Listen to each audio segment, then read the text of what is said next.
radical, républicain, démocrate et progressiste, la parole est à Monsieur Stéphane Saint-André.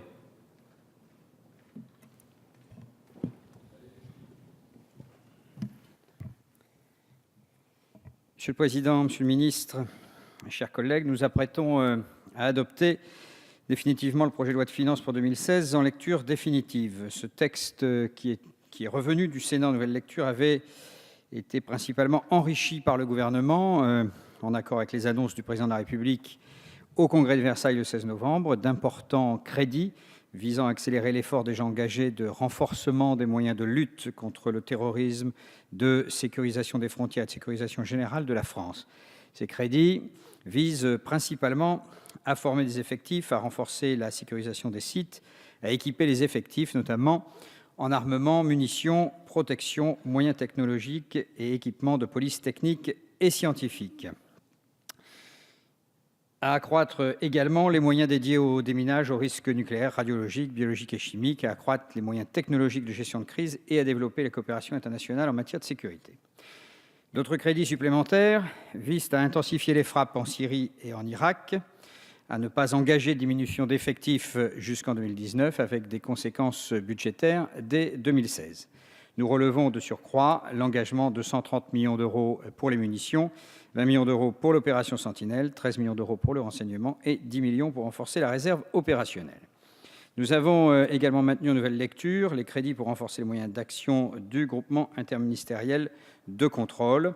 Notre Assemblée a aussi voté vendredi dernier en faveur du déploiement des moyens opérationnels du ministère de la Justice, poursuivant les efforts du plan de lutte antiterroriste.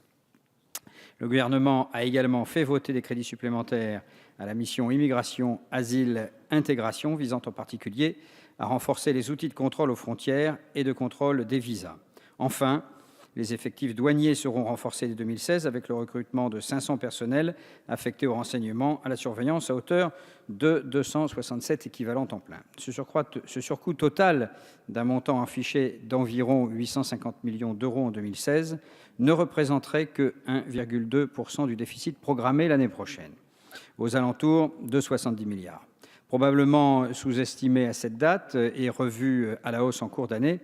cet effort de défense intérieure et extérieure n'en demeure pas moins concret, précis et réel, et répond aux besoins immédiats de nos services qui font face à la menace au quotidien sur le terrain.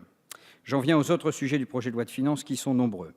Une bonne dizaine des amendements du groupe radical, républicain, démocrate et progressiste avaient été maintenus conformes par le Sénat, comme par exemple le dispositif favorable aux indépendants soumis au RSI qui subissent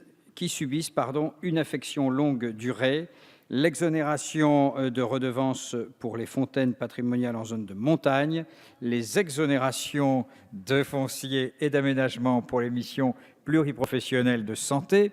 dont des collectivités prennent la maîtrise d'ouvrage, la sécurisation des ressources du Fonds national d'accompagnement vers et dans le logement via les astreintes prononcées à l'encontre de l'État au titre du droit au logement opposable, le maintien de la mesure flotte de vélos pour les entreprises, issue de la loi pour la transition énergétique, ou enfin nos amendements communs avec Mme Rabin qui concernent les chambres de commerce et d'industrie.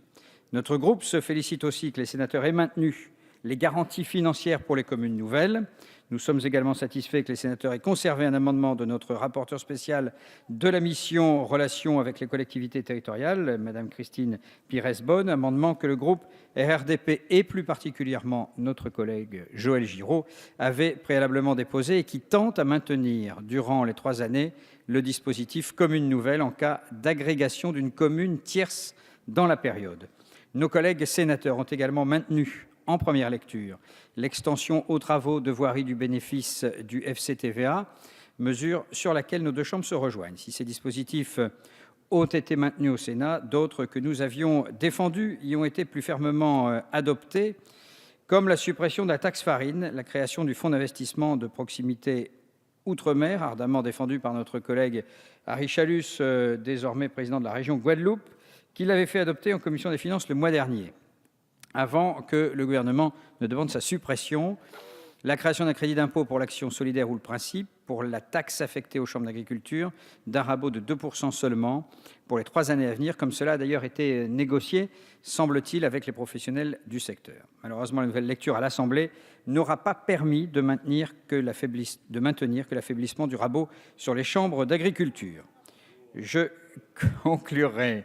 en évoquant, je ne parle pas de même la rapporteure, évidemment, je conclurai en évoquant ceux de nos amendements, et non des moindres, qui avaient connu un destin plus funeste au Sénat. Il s'agit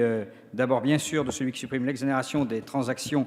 intrajournalières de notre impôt de bourse nationale, au taux pourtant très faible de 0,2%, à effet du 31 décembre 2016, comme cela avait été âprement négocié avec le gouvernement. Je vois que j'ai dépassé le temps, alors je vais conclure, Monsieur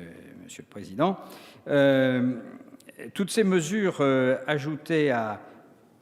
des réductions de fiscalité, nous avons parlé tout à l'heure de la demi-part pour les anciens combattants, la réduction d'impôts pour 8 millions de foyers fiscaux, entre autres, nous amènent donc, Monsieur le Ministre, à voter favorablement ce budget. Merci, Monsieur Saint-André. Pour le groupe Gauche démocrate et